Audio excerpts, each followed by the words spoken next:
mungkin mengenal kalau kita punya sebuah karya seni budaya warisan leluhur namanya Pakarena yang bercerita tentang toleransi, kesabaran, titik aja di sana untuk sekolah dasar misalnya.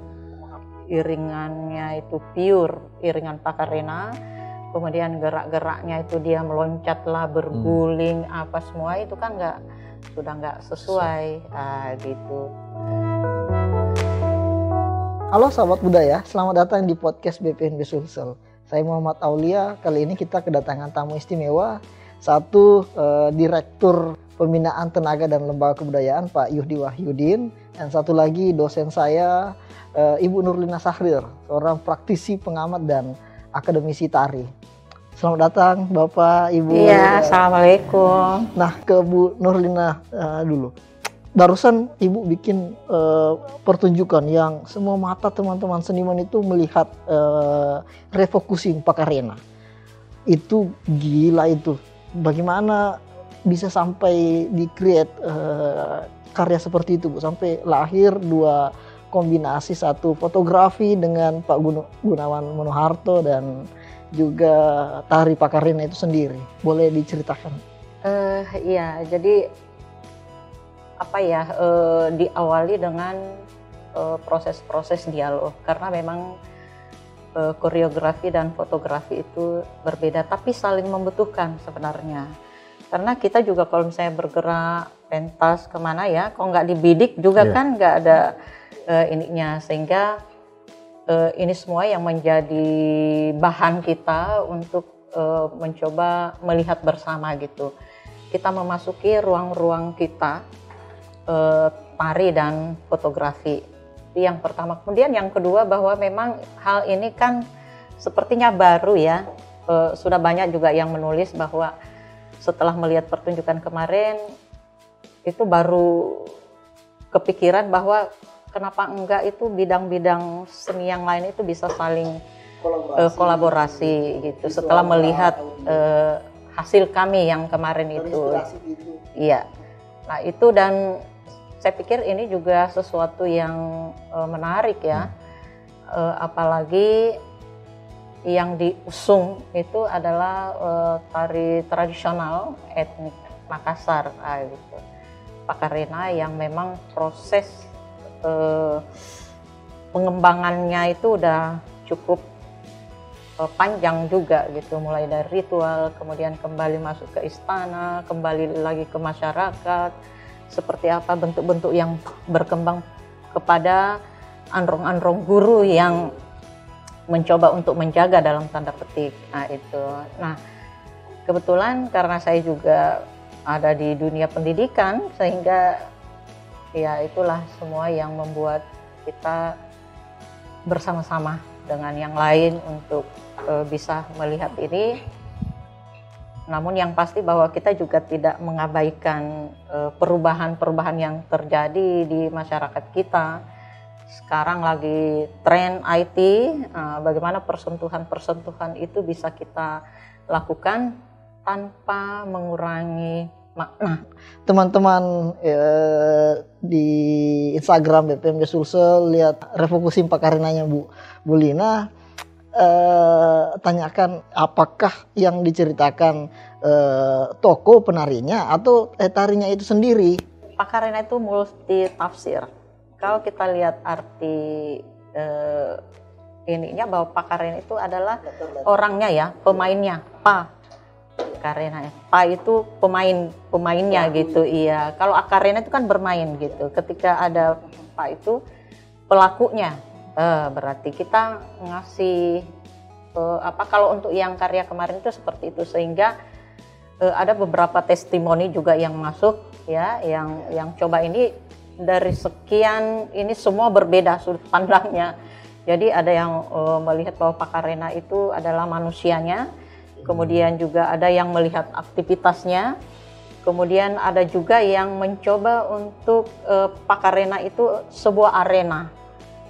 Iya, sebuah arena. Jadi Ruang ekspresi. Iya, itu sebuah ruang yang punya spek ya, sisi-sisi yang bisa kita olah seperti itu, sehingga ya itu banyak banyak yang memang yang ngasih komentar, dan kita juga beruntung karena expose ini kan udah sampai juga ke mana-mana gitu. Terakhir kemarin ada teman yang di Argentina gitu ya, yang di kedutaan yang coba kita ini juga surprise juga gitu, karena ini kok lucu gitu ya, unik gitu ketika ada persentuhan. Menarik saya lihat ketika Bu Lina menari demikian khusyuk sekali, bahkan sampai-sampai kayak tidak terpengaruh dengan genderam musik yang begitu bertalu-talu, sampai gerakannya Ibu tetap tenang, cantik, itu apik sekali. Itu gimana itu sampai bisa sekonsentrasi itu? Iya, jadi kebetulan juga kan kemarin itu juga menjadi ini saya Pak Yudi, itu yang mengantar saya meraih gelar doktor. Nah, itu sehingga banyak orang mengatakan bahwa musik itu adalah karakter dari laki-laki Makassar, gitu dalam tanda petik. Kalau kita ngomong Makassar kan berarti Makassar sebagai ibu kota Sulawesi Selatan gitu secara keseluruhan gitu. Jadi bukan etnisnya, gitu. Iya. Nah, memang Pakarena itu kan ibaratnya perempuan. Pakarenanya itu kan memang konsep ininya, dan ketika kita melihat secara detail memang semua idiom-idiom itu mengarah ke perempuan, gitu. Adapun irama musik yang ada di luar sebenarnya itu tetap perasaannya perempuan gitu. Karena bayangin aja kalau misalnya ditinggal berlayar, dia yang mencoba untuk menjadi penanggung jawab dalam keluarga gitu. Sudah mikir apa suaminya pulang atau enggak gitu, tapi kan tidak diekspresikan, tidak keluar gitu. Dia lebih mengendap ya, katakanlah lebih bisa menahan, karena budaya kita kan bukan tidak ekspresif. Sepertinya ada ini ya Bu, semacam pakem-pakem aturan bagi perempuan Bugis Makassar untuk lebih elok kalau dia lebih kalem, lebih kata orang Bugis. Ngapain terganggu dengan kondisinya? Gitu mungkin ya. Dan itulah hebatnya yang lampau-lampau kena syarat dengan simbol gitu. Itu Pak Yudi, gimana Pak Yudi melihat Pakarena ini setelah direkonstruksi oleh Bu Nurlina, seperti apa Pak Yudi lihat tari Pakarena di Sulawesi Selatan? Yang mendengar Pakarena pasti identik lah ya dengan Makassar, dengan Sulawesi Selatan gitu. Sudah rahasia umum gitu ya. Walaupun masyarakat belum memahami betul ya detailnya gitu. Tapi setidaknya kata Pakarena itu udah melekat tuh.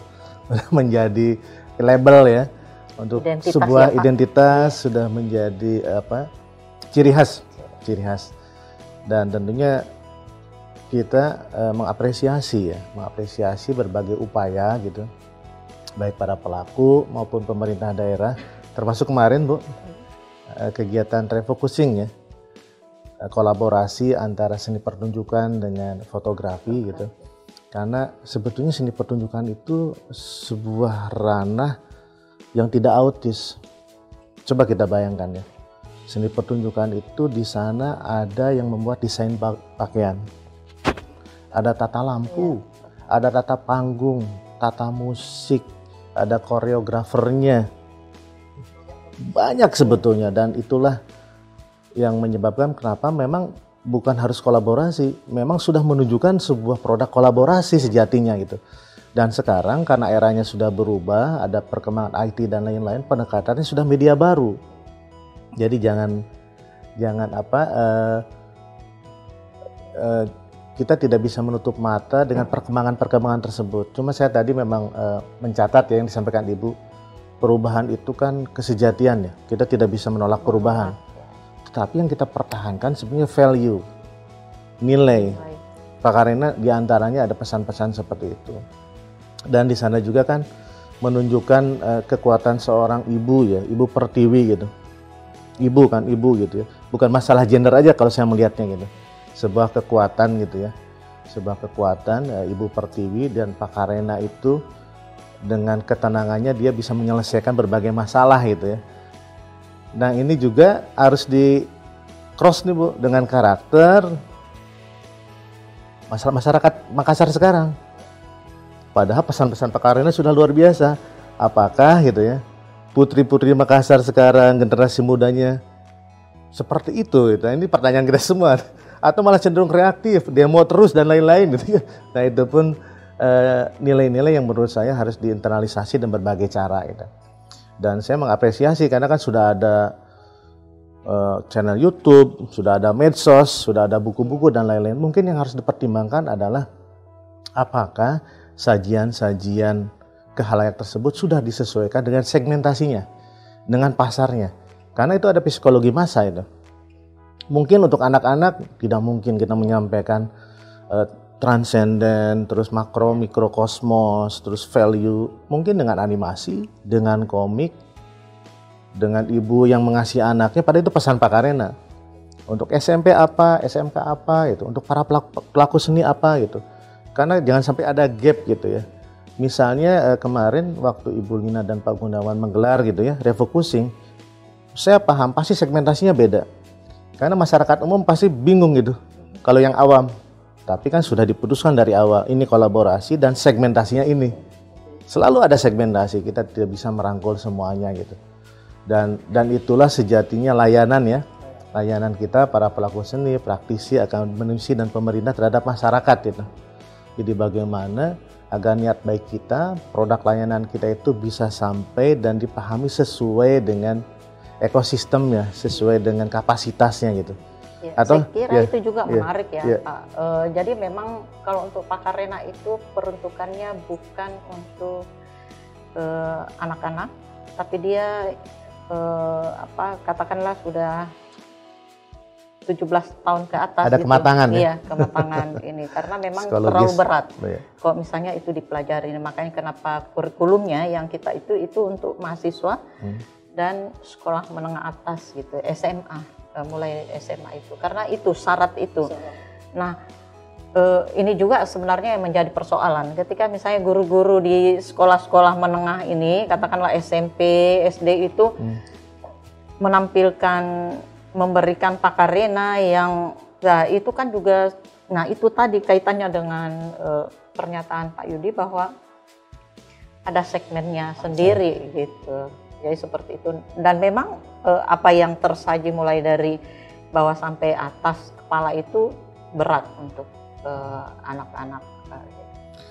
Kalau saran saya sih tidak harus semua A sampai Z-nya Pak Karena itu disajikan ke sekolah dasar ya. Iya. Mungkin mengenal kalau kita punya sebuah karya seni budaya warisan leluhur namanya Pak Karena yang bercerita tentang toleransi, kesabaran, titik aja di sana untuk sekolah dasar misalnya. Jadi dia disesuaikan. Ya, Pak. Karena mereka harus paham juga sebagai ada produk adiluhung yang lahir di bumi Sulawesi Selatan gitu ya. Jadi disesuaikan menurut saya. Tetapi kalau bicara filosofis betul Bu, itu kelasnya mahasiswa aja mungkin berat juga. Karena itu harus diendapkan, direnungkan. Apa ya maksudnya dulu itu ya antara apa ya? Itu kan dari kahiyang dari dunia luar terus membumi terus di sana ada tentang apa kehidupan bercocok tanam terus dan lain-lain. Saya bilang wah luar biasa dan ini bisa dipegang-pegang sekian episode dan tentunya kita juga harus terbuka dengan kreasi itu sebenarnya niatnya banyak sih. Yang pertama tentunya ingin mempertahankan eksistensi Pak Karena itu sendiri. Yang kedua memang ada dialog seni sih Bu ya. Seni itu tidak bisa stuck gitu. Orang selalu mencari, bereksplorasi gitu. Memang dituntut bagi kita pelaku seni dan akademisi bagaimana agar membuat kesenian kita bisa relevan bagi anak-anak muda kita hari ini. Tari kecak itu ada sajian untuk wisatawan, ada sajian yang pakem ya, untuk acara khusus, ada dokumentasi yang pakem.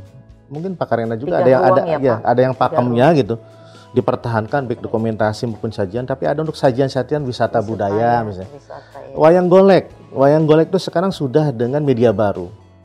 Tata lampu, di belakangnya ada film teater, ada musik juga. Malah kalau yang tradisional kan dengan campur sari sudah digabung, tidak apa-apa. Karena masyarakat juga berubah terus. Tapi yang pakemnya harus ada, yang pakemnya dipertahankan. Makanya kalau menghemat saya, value-nya itu yang harus kita prioritaskan itu, karena value-nya itu luar biasa ya. Semua karya itu kan yang langgeng sejatinya value. Fisik itu banyak perkembangan lah, banyak perkembangan karena respon ke budaya luar ya.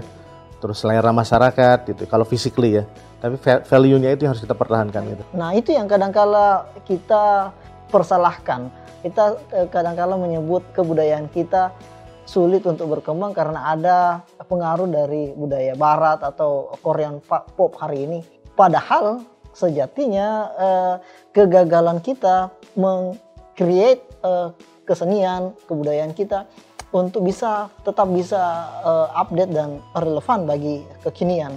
Kita perlu kita diizinkan ya Bu Lina ya untuk menjadikan meng-create atau melakukan inovasi di kesenian-kesenian kita, apa tarian dan segala macam, dengan syarat tetap mempertahankan nilai, karena itu yang kemudian diteruskan dan dibawa bahkan ketika terjadi rekonstruksi ataupun inovasi dalam dunia kesenian.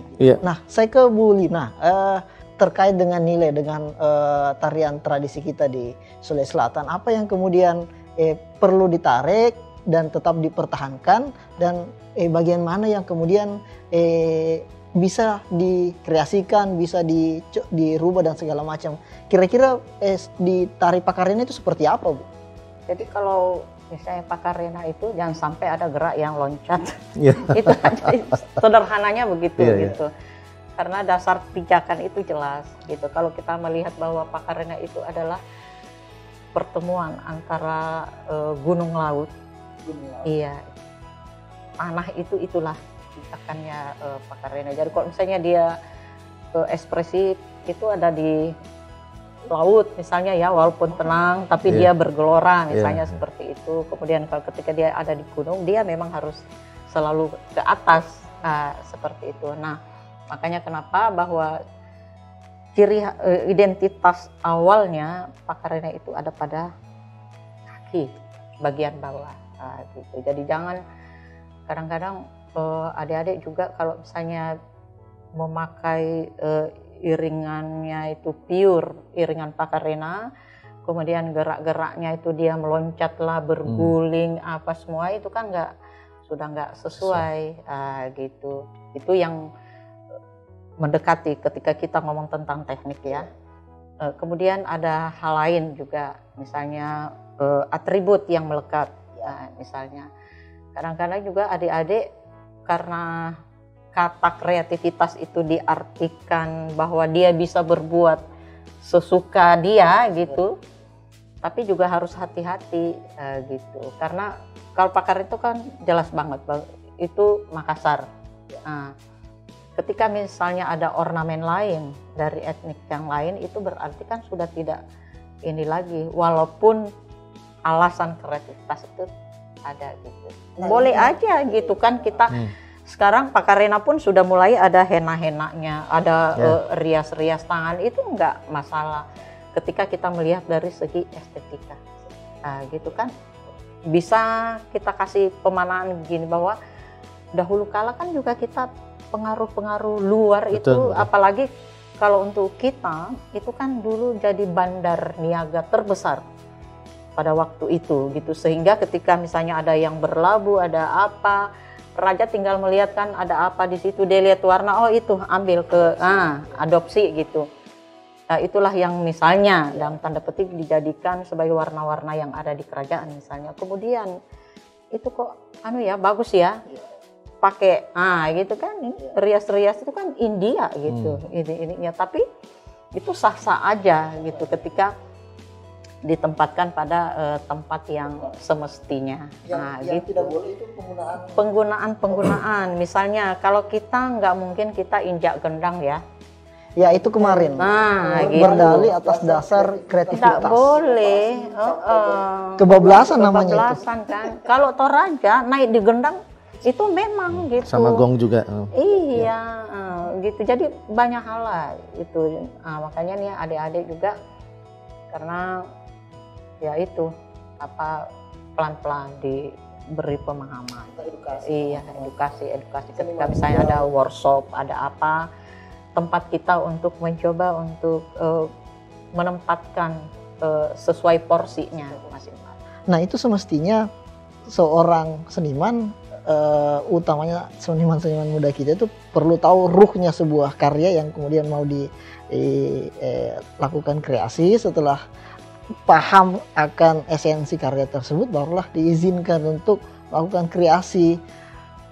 Pasca itu insya Allah tidak akan sampai kebablasan.